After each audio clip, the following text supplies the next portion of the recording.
श्रीमद्भगवद्गीता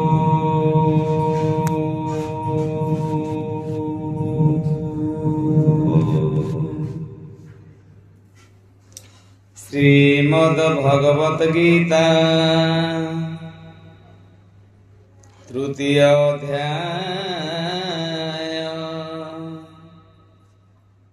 कर्मयोग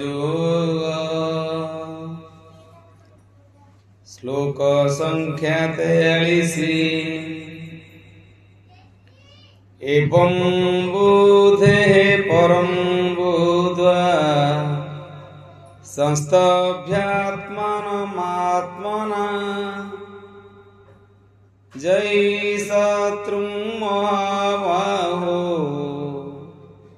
कामरूपं दुरासदम्।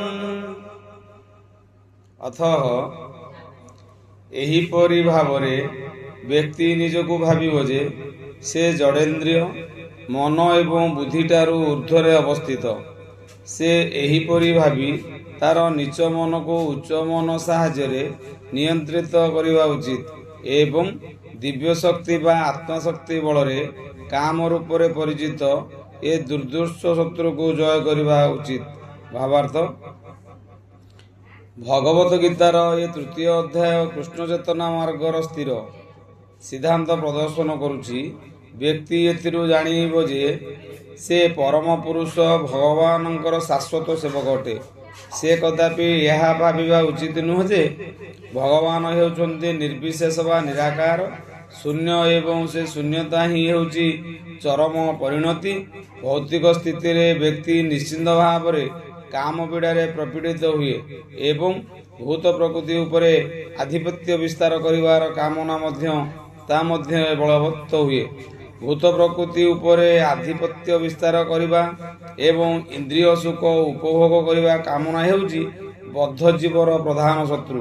किंतु कृष्ण चेतना बल व्यक्ति जड़ेन्द्रिय मन एवं बुद्धि को नियंत्रण करिपारे।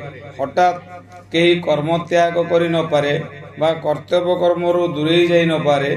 किंतु कृष्ण चेतना बुद्धि हेले व्यक्ति क्रमशः दिव्य स्थिति रे अवस्थान करिपारे। सेतेबेले से आउ जड़ेन्द्रिय और मन द्वारा प्रभावित हुए नहीं। सेतेबेले तार स्थिर बुद्धि जात हो जाए एवं ताहारी बल से निजर स्वरूप स्थिति रे अवस्थान करे। यह हेउछि एही अध्यायर सार कथा। भौतिक स्थितिर अपरिपक्व अवस्था मनोधर्म दार्शनिक चिंताधारा एवं इंद्रिय संयम निमित्त तथाकथित आसन प्राणायाम आदि कृत्रिम प्रचेष्टा कदापि मानव को आध्यात्मिक जीवन बा दिव्य जीवन यापन करने दिगरे साहाय्य करि न पारे। उच्चतर बुद्धि परिचालित होई कृष्ण चेतना वृद्धि दिगरे ताकू तालीम नेबाकू पड़िबो।